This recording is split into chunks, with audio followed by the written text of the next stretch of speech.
Listo, ya. Entonces, más allá de la libertad y la dignidad de Skinner. El texto, como bien les mencionaba la profesora, es un texto que es publicado durante la mitad de la Guerra Fría. Y yo quería saber, como punto de partida, qué es lo que ustedes saben sobre la Guerra Fría, y que me puedan contar un poco desde su parte, como qué es lo que está sucediendo en las sociedades. Antes de que llegaran algunos, aparece que es un conflicto bélico entre Estados Unidos y la URSS o la Unión Soviética, es un conflicto político y social por el dominio espacial y de ideologías. Quería saber si es que hay algo que también quieran incluirle a esas pequeñas definiciones.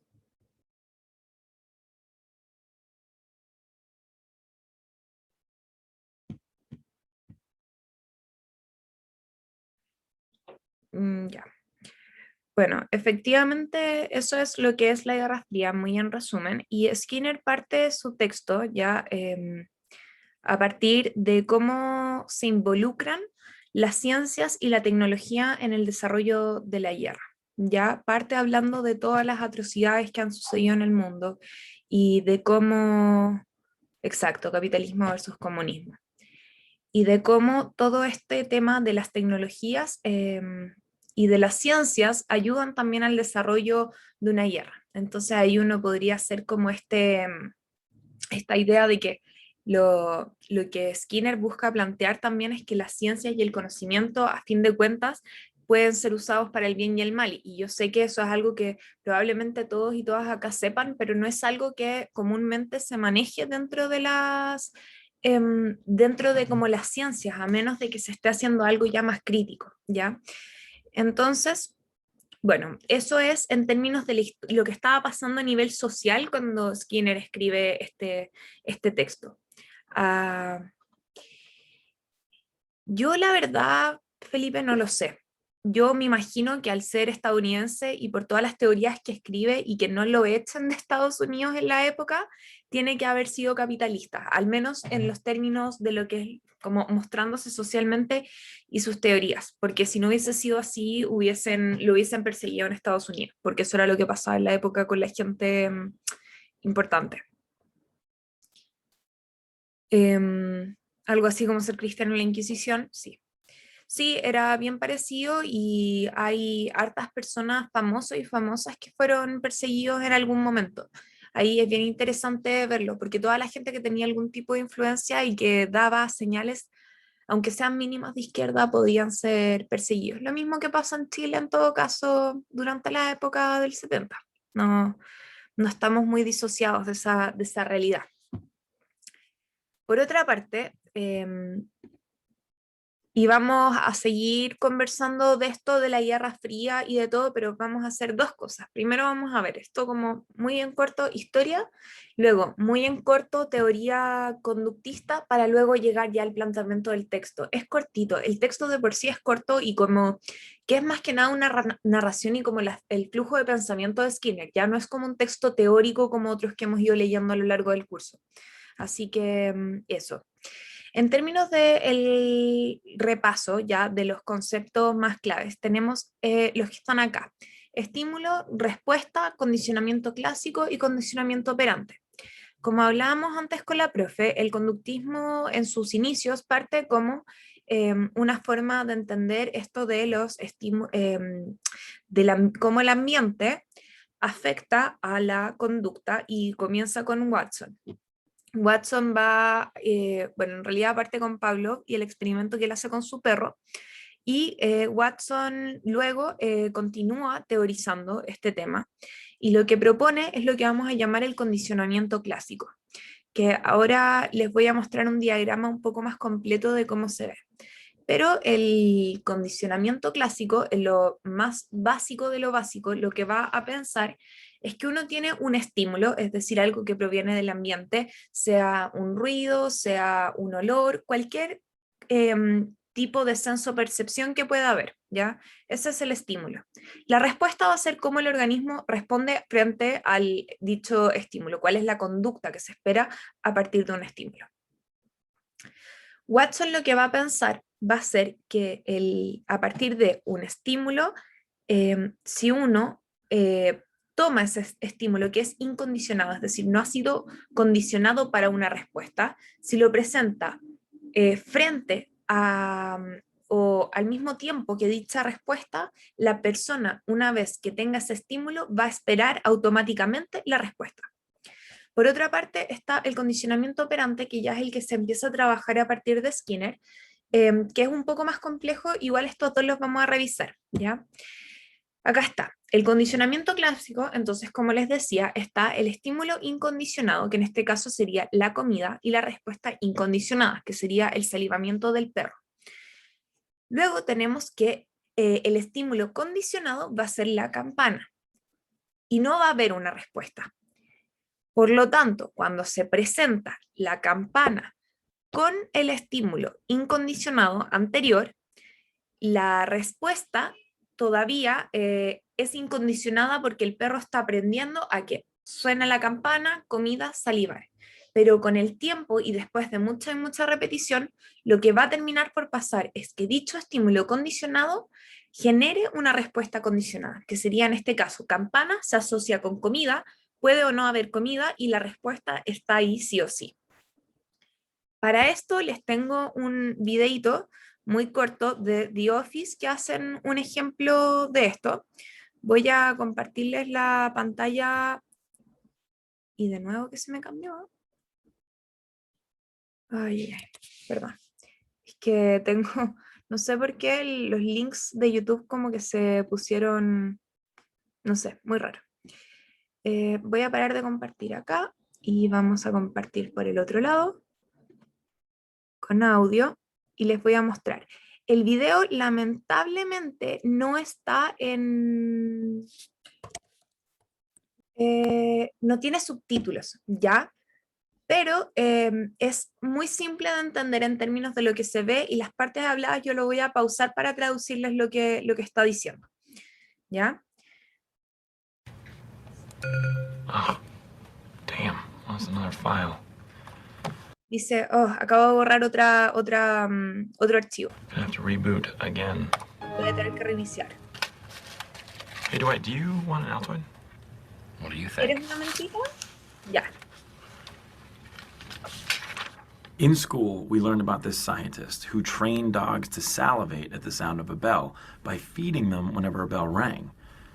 Acá está explicando lo del perro de Pavlov, lo que les acabo de explicar yo. Dice, un científico hace un tiempo hizo este experimento en donde podía condicionar un perro a que cada vez que sonaba una campana empezaba a salivar. So for the past couple weeks, I've been conducting a similar experiment. Entonces, en las últimas semanas he estado haciendo el mismo experimento. Dwight, want an Altoid? Okay. ¿Mentita? Altoid? Sure. And Dwight? Vinpun? Yes.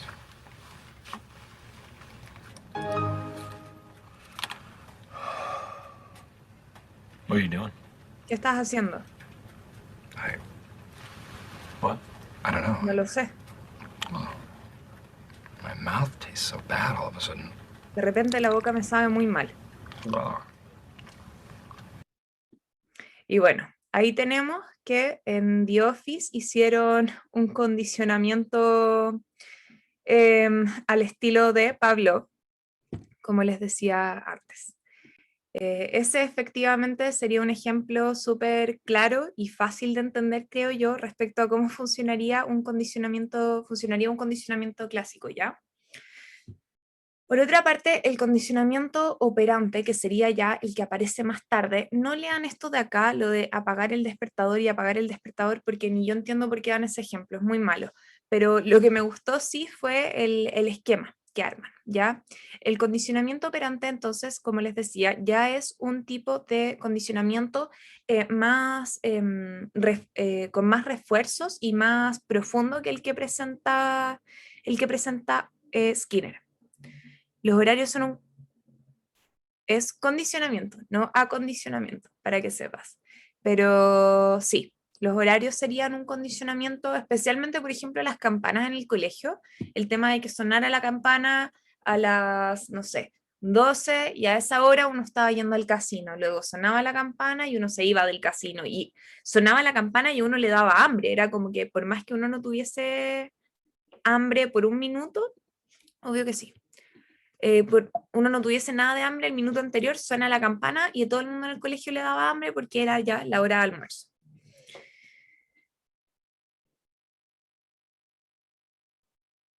Les leo ahora. Ay. Ya.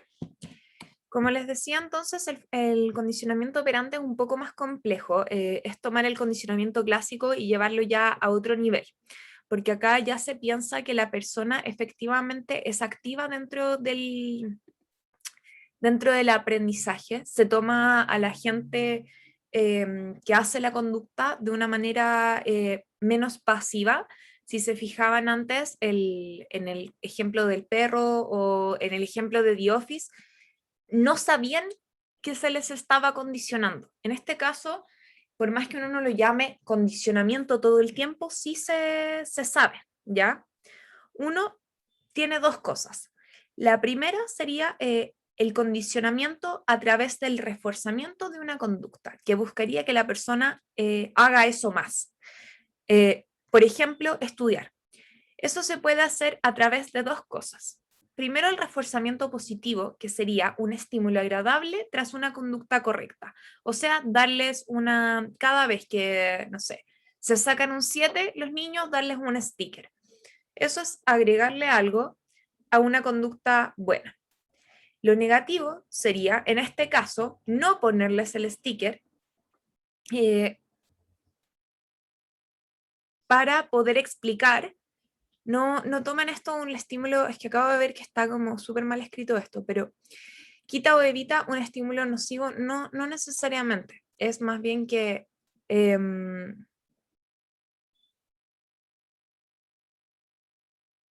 perdónenme.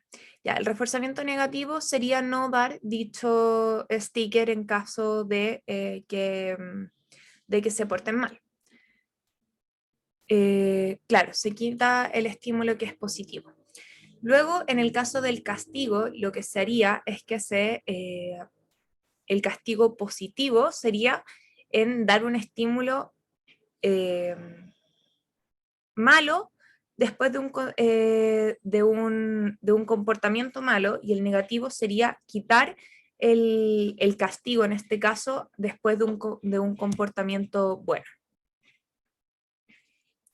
El reforzamiento negativo depende del positivo. No necesariamente, porque podría una persona no estar necesariamente, bueno, en general, estoy pensando en la respuesta en verdad, porque puede ser, como todo en la psicología, depende.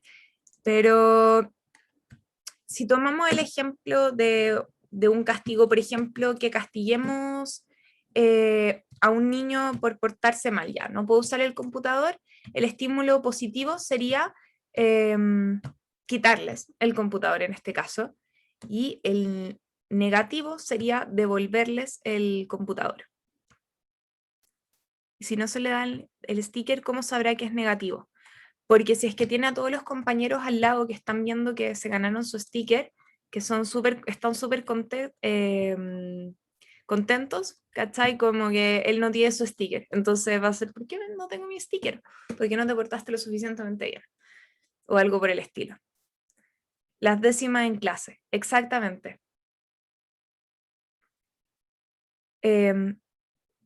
Entiendo, igual conoce el estímulo positivo, claro, claro. Ya. En el caso de esto también les tengo un videito que es un poco más largo, pero no tanto. Este sí tiene subtítulos, así que ahora les puedo poner bien esto. Acá estamos. Ya. Déjenme revisar que esté compartiendo el audio del computador. Ya. He's right. Oh, here's a thought. Perdónenme. Ahora sí. He's right. Oh, here's a thought. What if we use some form of operant conditioning techniques to keep us from getting off topic? Like behavior modification? Yeah, exactly. Did you know those techniques were used to actually teach pigeons to play ping pong? That cannot be true.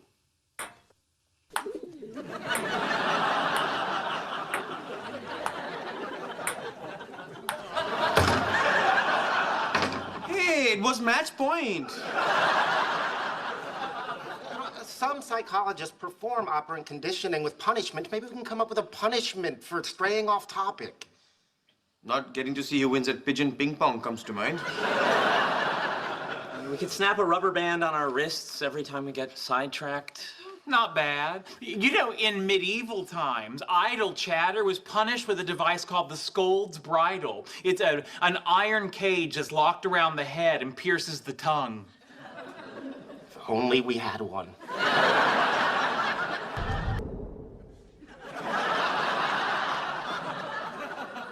Okay, so we agree. Whenever someone takes us off topic, they get their arm hair yanked off. And I really can't let that happen, or the girl who does my eyebrows will think I've been cheating on her.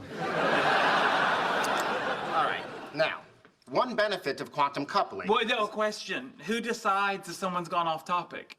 I think it'll be pretty clear. If not, we'll take a vote. Oh, also, Ow! We didn't vote. we didn't have to. That was clearly a tangent. Now, come on, back to work. If we're leaning towards quantum coupling, then we should... You said quantum coupling. That made me think of the show Quantum Leap. That's a tangent, and it's your fault. That's ridiculous. Sheldon, I vote that is not a tangent. Yeah, thank you. And now I owe you one. Ow! That was your fault. That is a lot of hair. Ow! And now I'm gonna hear it from Jenny. Everyone stop. This was a stupid idea. Negative reinforcement isn't working. I think you mean positive punishment. Negative reinforcement is the removal of a positive stimulus. It's a common mistake. Negative reinforcement is really wrong? Well, it's used incorrectly all the time. Even Bill Murray makes that mistake in the first scene of Ghostbusters. No way. Not Bill Murray. I'm studying the effect of negative reinforcement on ESP ability. Huh. Bill Murray did get it wrong. Ya. A mí al menos The Big Bang Theory me hace mucha gracia. No entendiste. ¿Qué fue? ¿No entendieron? Ya. ¿Hay alguien que lo haya entendido cómo funcionaba esto o no entendieron el chiste al final?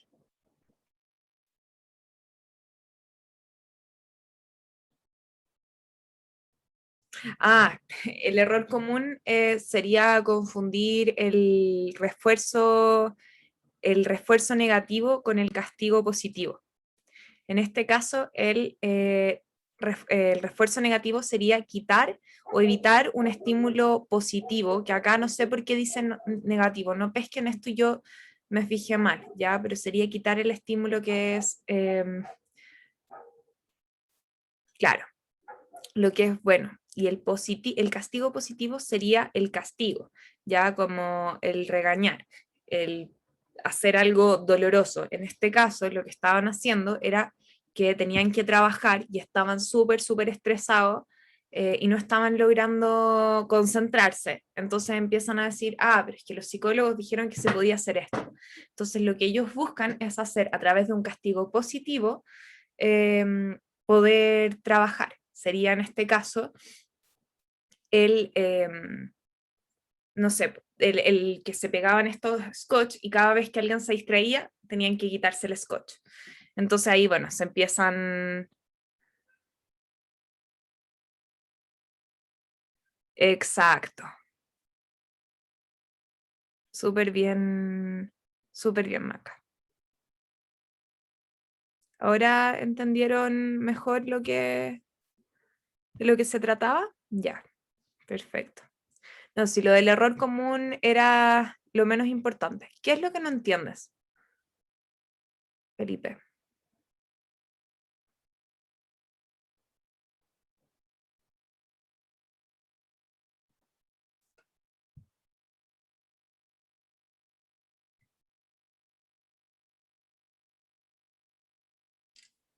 Ya, vamos. Voy a primero sacar esta diapo de acá porque hasta a mí me está distrayendo.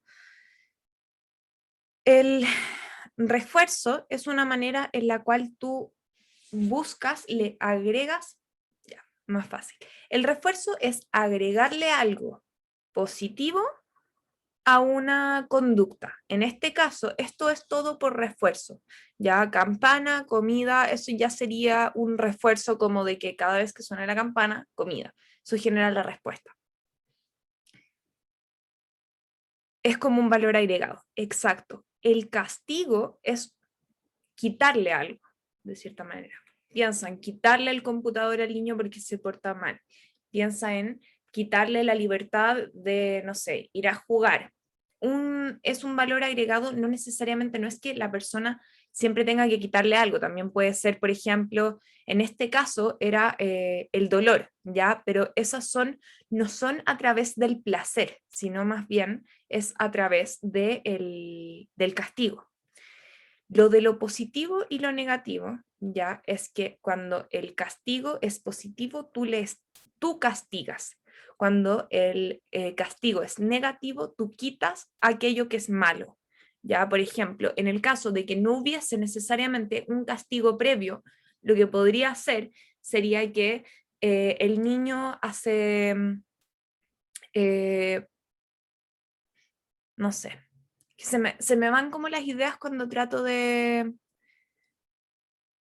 dolor psicológico y físico. Sí, o sea, bueno, el castigo en general tiene ambas repercusiones. El conductismo va de la mano con lo moral. La psicología en general, hasta hace no tanto tiempo, no iba de la mano con lo moral necesariamente, ¿ya? En el sentido de que gran parte de sus prácticas no eran morales de por sí, pero sí buscaban la moralidad en la sociedad. No sé si es que, no sé si eso se entiende, ¿ya? Como por ejemplo en el caso de los experimentos que han habido, muchas veces, si bien buscaban entender algo para poder ayudar, muchas veces el medio que usaron fue el menos correcto. Claro, algo así. Bueno, entonces llegando ya a más allá de la libertad y la dignidad. En el contexto de Guerra Fría, teniendo en consideración estos aspectos del conductismo, lo que va a decir Skinner es que se debe buscar generar una ciencia o una tecnología de la conducta. Él va a decir, la mayoría de nuestros problemas más importantes implican a la conducta humana y no se pueden resolver recurriendo solamente a la tecnología física o biológica. La función selectiva del ambiente en la modelación y mantenimiento de la conducta del individuo solo ahora comienza a ser reconocida y estudiada. Ya. Esto en lo que quiere, en breve, lo que está diciéndonos acá, es que todos los problemas que hemos vivido implican de una u otra manera la conducta humana. Las guerras implican la conducta humana. El crear, por ejemplo, el habla harto del susto de todo lo que es las armas nucleares. Las armas nucleares fueron creadas por una persona, proporcionan un posible campo de acción de la conducta de las personas en el sentido de que pueden o no lanzarse. Y es por lo mismo que él dice, no solamente nos sirve la tecnología física ni la biológica, necesitamos algo que nos permita predecir y poder controlar de alguna u otra manera la conducta. Skinner en este texto, él no está haciendo para nada, él no está haciendo, o al menos la manera en la que lo escribe, no es de una forma maquiavélica pensando en dominar el mundo, ¿ya? Muchas veces a Skinner se le asocia como con esa idea de que era como un hombre terrible y que, de que puro que quería maldad para la sociedad. Para nada. De hecho, la razón por la que él escribe este texto es por una genuina preocupación en torno a lo que la sociedad ha llegado. ¿Ya? Skinner, de hecho, esto me lo contó un profe que tuvo el honor de asistir a clases con él en Estados Unidos. Me contaba que Skinner lo que hacía en sus clases, él muy apropiado de su teoría, era que daba refuerzos positivos a quienes daban buenas explicaciones o hacían preguntas interesantes. Entonces, a todos los que hacían preguntas tontas no les daba ningún tipo de regalo, pero a toda la gente que se portaba bien, o sea, en el término de que hacía preguntas inteligentes y como que participaba en la clase de manera activa, pero sobre todo con preguntas inteligentes lo hacía. Yo no sé lo que Skinner consideraría inteligente o no. Mi profe tiene su polera en todo caso. Ya, pues les tiraba de regalo a cada persona una pregunta inteligente, ¡pam! Una polera que decía como, no sé si era como amo el conductismo, amo Skinner, da lo mismo, pero era una polera de Skinner. Y al final Skinner, que era como el medio profesor de tener, da lo mismo si te guste el psicoanálisis, o sea, el psicoanálisis, el conductismo o no, igual es como un honor tener a alguien así, como tan importante en términos de lo que ha escrito y de la teoría, de lo que ha aportado para la psicología, al frente tuyo. Entonces él tiene ahí, mi profe todavía tiene su polera enmarcada. También sería lo mismo, por ejemplo, pensando como en que te guste o no el psicoanálisis, si Freud está vivo y haciendo una charla, probablemente la mayoría querría asistir. En fin, la ciencia, él va a decir que la ciencia en sí misma, es conducta humana. Ya, o sea, todo lo que es científico requiere y es de por sí en algún lugar una conducta humana. Entonces él propone, o más que proponer, dice y piensa para sí mismo, al poner en duda el control ejercido por el hombre autónomo y al demostrar el control ejercido por el ambiente, la ciencia de la conducta parece por ello mismo poner en duda la dignidad. Una persona es responsable de su conducta, no solo en el sentido de ser susceptible a la amonestación o castigo cuando se porta mal, sino también en reconocerle mérito y admirarle por sus logros positivos. Un análisis científico transfiere tanto el mérito como el desmérito al ambiente. Ya básicamente en esta frase nos resume todo lo que veníamos hablando antes en la clase, de que como que de cierta manera esta teoría yo la pienso como que tiene un súper doble estándar. La pienso como muy liberadora y la pienso como sumamente opresiva al mismo tiempo. No sé si les pasa lo mismo, porque al final podemos deshacernos de toda culpa que tenemos gracias a que hubo algún tipo de estímulo en mi ambiente que me causó hacerlo, ¿cachai? Como no fue culpa mía, fue el ambiente. Pero también al mismo tiempo, eso quiere decir que quien maneje ese ambiente tiene todo el control posible sobre nosotros. Entonces es súper heavy ese como dualismo mismo que se hace entre la libertad y el control de esta teoría, ¿ya? Justamente por eso, y porque me parece mega relevante esta idea, les pregunto a ustedes, y se abre el debate ahora, ¿en qué medida somos libres si estamos determinados por el ambiente? Disputa entre libertad, control y dignidad. Quiero que acá se vayan en voladas y que pensemos en conjunto, ¿ya? Porque este es el foco de la psicología crítica. En este caso.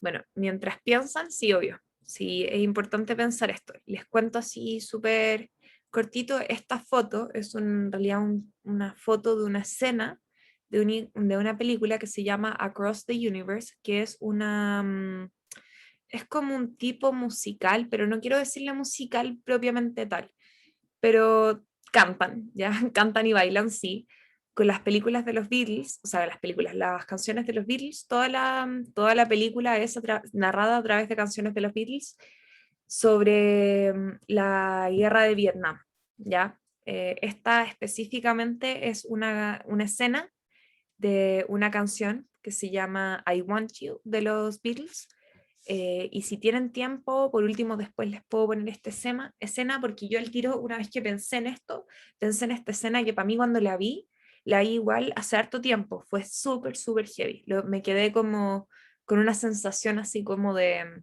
para adentro.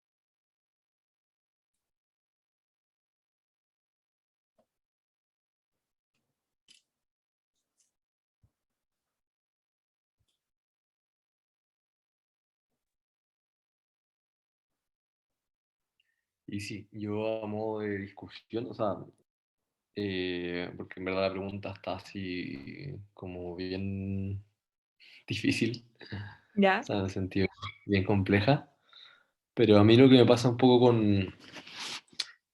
Espérame un poco, un segundo.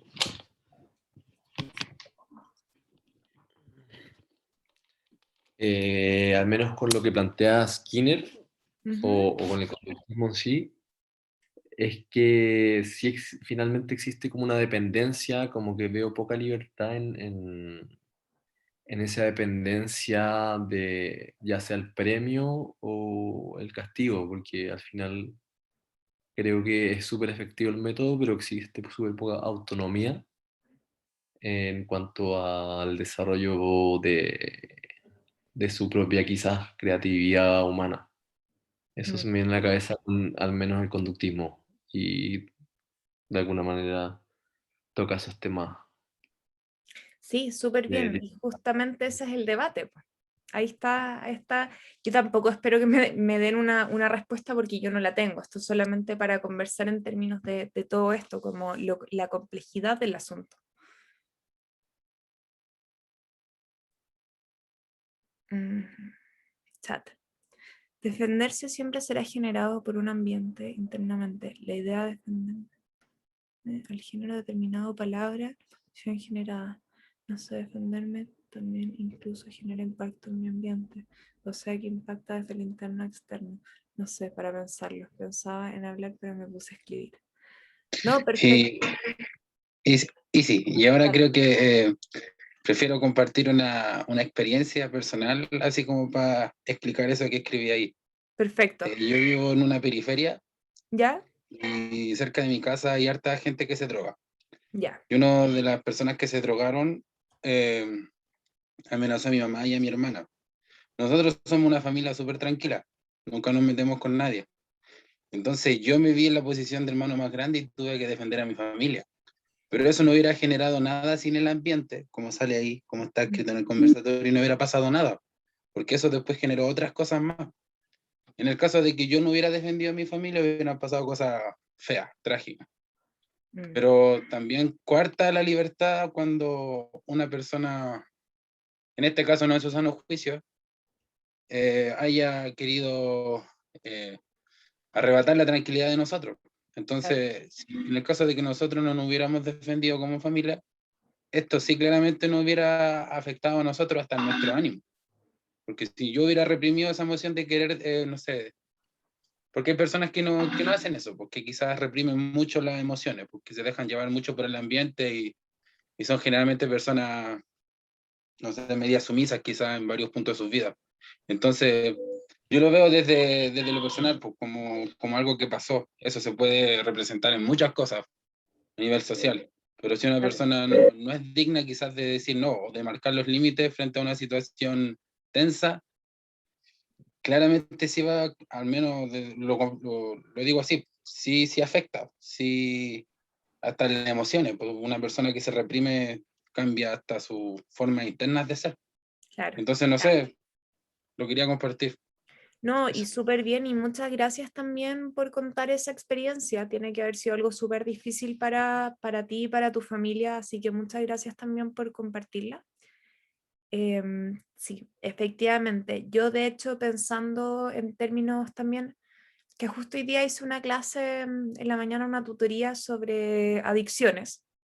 Entonces estuve pensando en el tema de las adicciones mientras les preparaba a ustedes la ayudantía y pensaba harto, pues como en qué sentido también cómo culpabilizar a una persona, por ejemplo, de ocupar, si lo piensan, la droga para la persona es tanto un castigo como un refuerzo, porque es como la salida que tienen a través de, como del ambiente en el que están.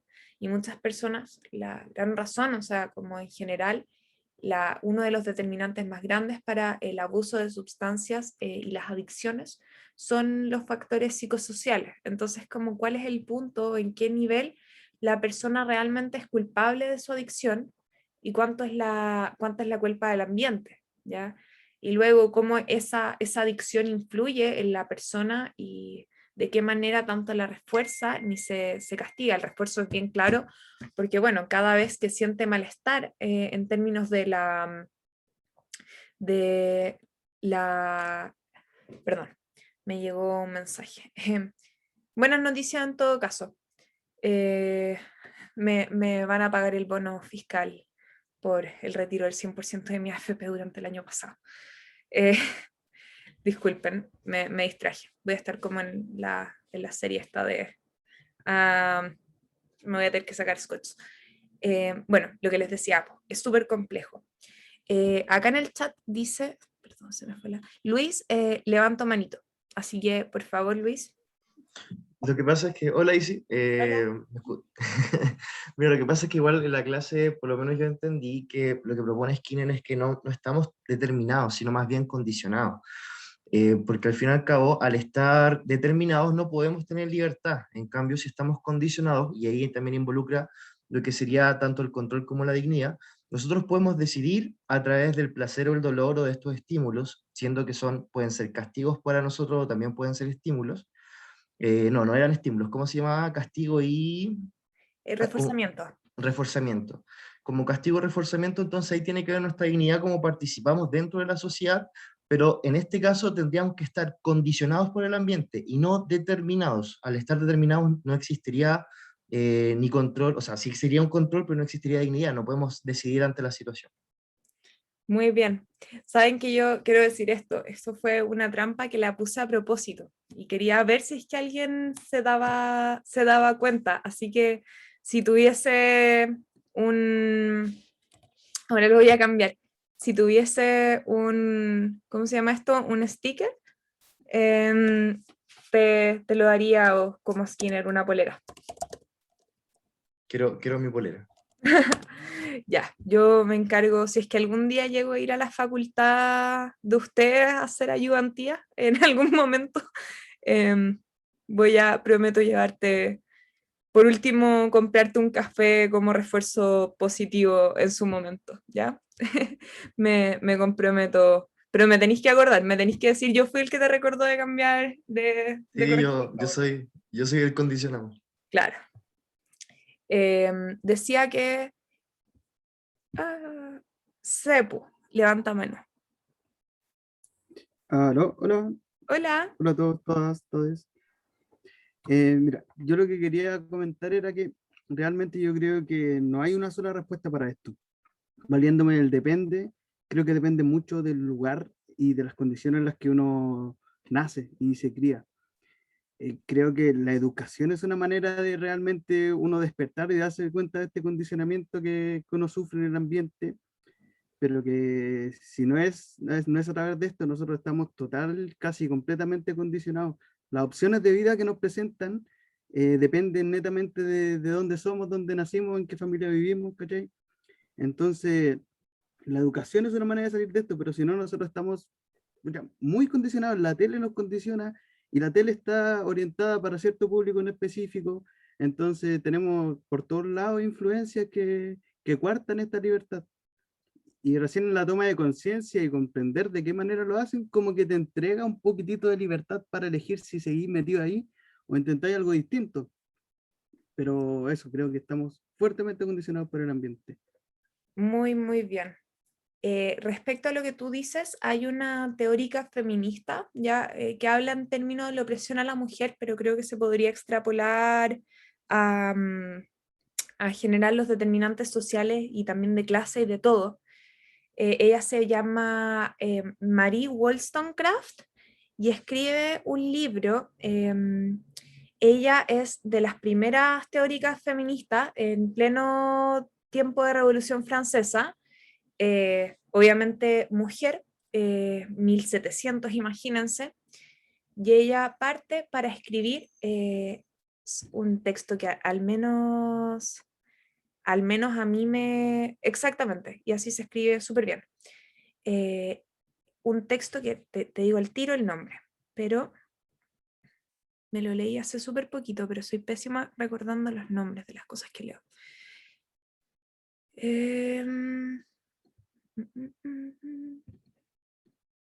Va. Denme un segundo, estoy buscándolo.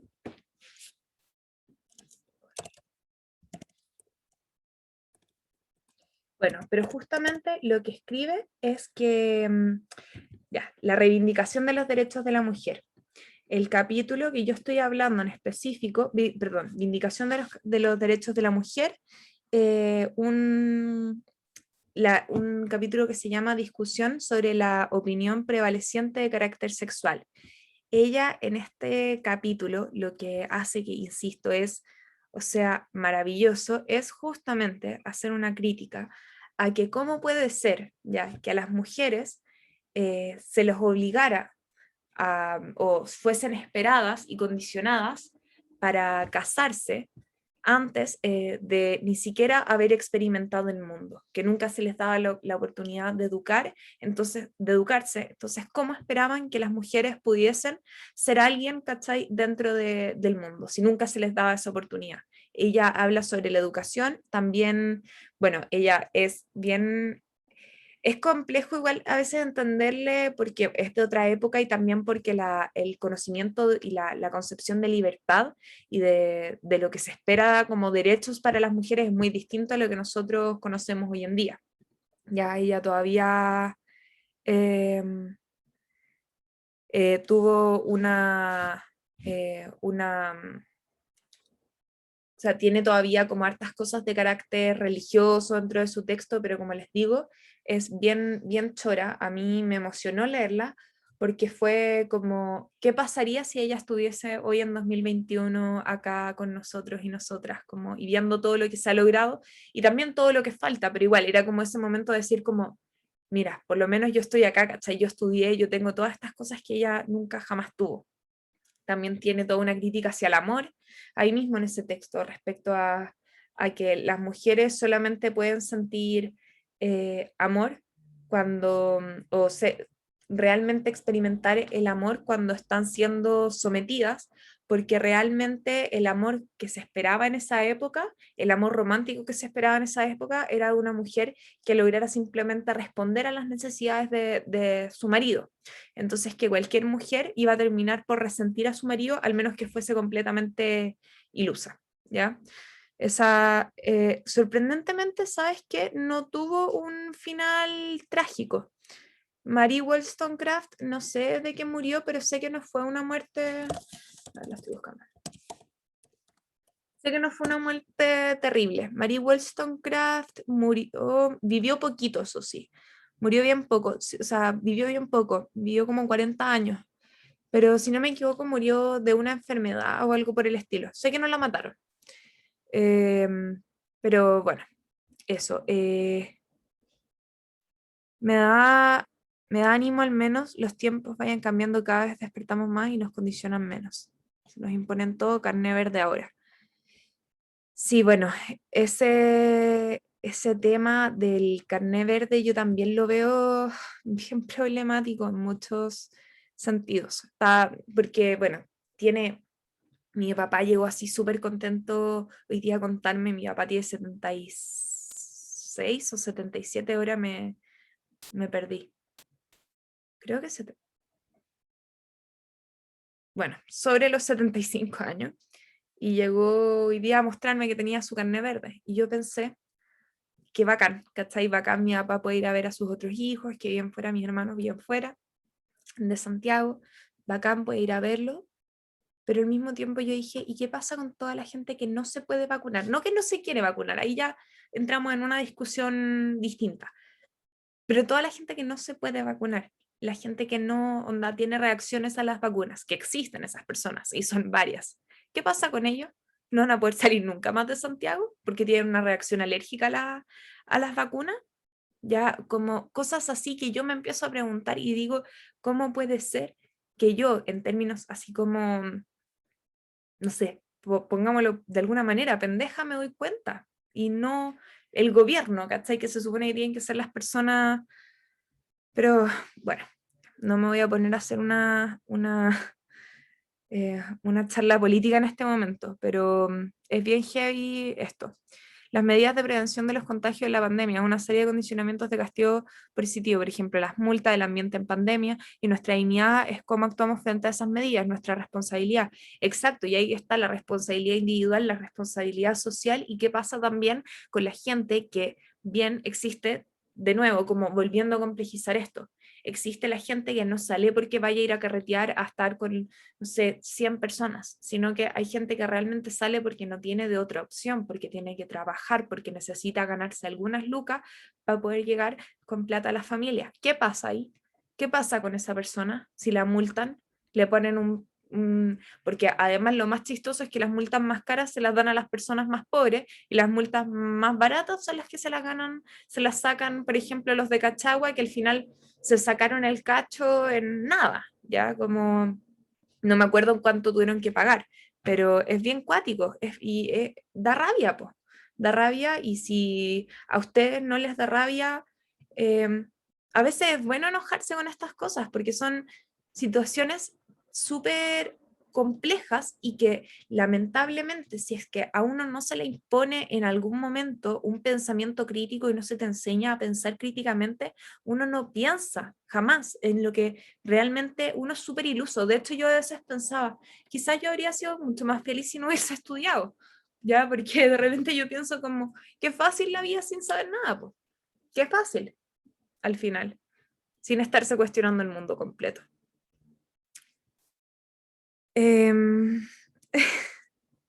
No sé qué más quieran, creo que había otra manito, ¿no?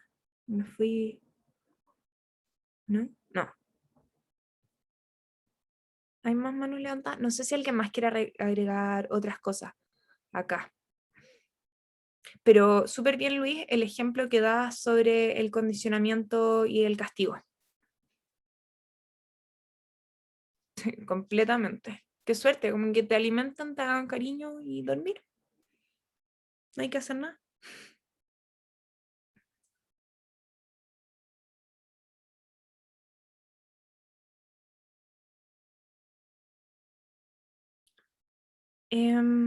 Bueno, en verdad esta era la ayudantía, no va más allá de esto, pero quería que pudiésemos conversar de estas cosas porque es un entramado bien complejo el conductismo en términos de los efectos sociales que puede tener, porque puede ser muy liberador, pensando, ¿qué pasa si es que damos un ambiente que sea súper nutritivo, que proporcione todas las cosas que uno necesitaría y simplemente las personas no tendrían por qué como responder de manera negativa, ni hacer daño, ni ser malos, ¿ya? Pero al mismo tiempo, ¿qué pasa si esto cae en las manos equivocadas?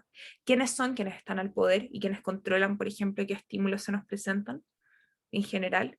Preguntas que uno se puede hacer. Yo hace un tiempo estaba teniendo un debate psicológico con mi madre, que ella es psicoanalista.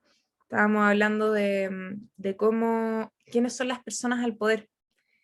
Y es súper complejo porque uno se da cuenta que todas las personas en el poder da lo mismo quién se les ocurra, el nivel de narcisismo que se necesita como para pensar que yo soy la persona que viene y va a salvar el mundo, sea para bien o sea para mal, en general ese nivel ya de por sí es patológico. Si lo pensamos en niveles así como, pongamos, Donald Trump. cuál es su nivel de narcisismo para poder llegar a pararse y decirnos que él es el que tiene la respuesta.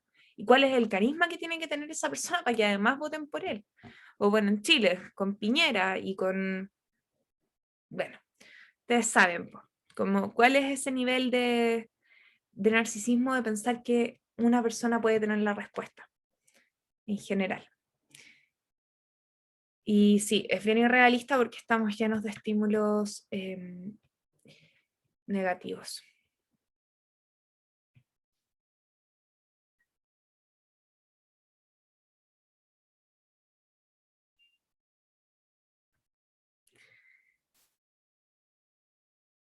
Sí, es súper utópico, porque al final sabemos que eso no va a ser así, o sea,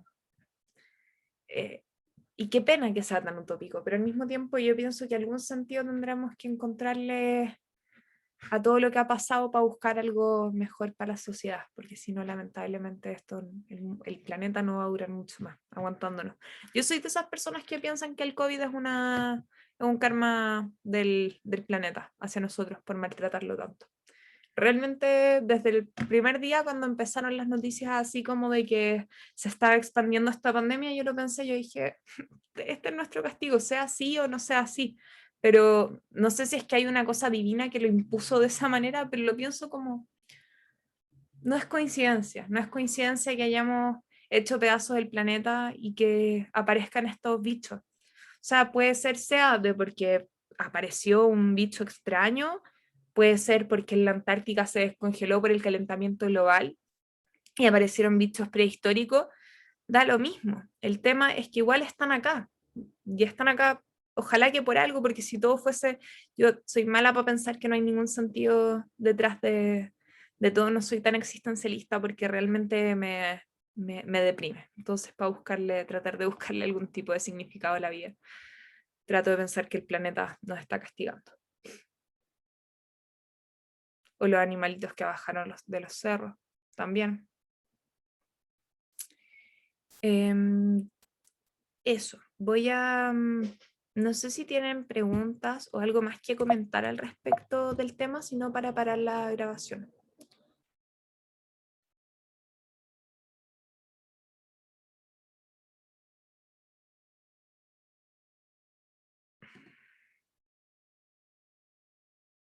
Ya, voy a parar la grabación.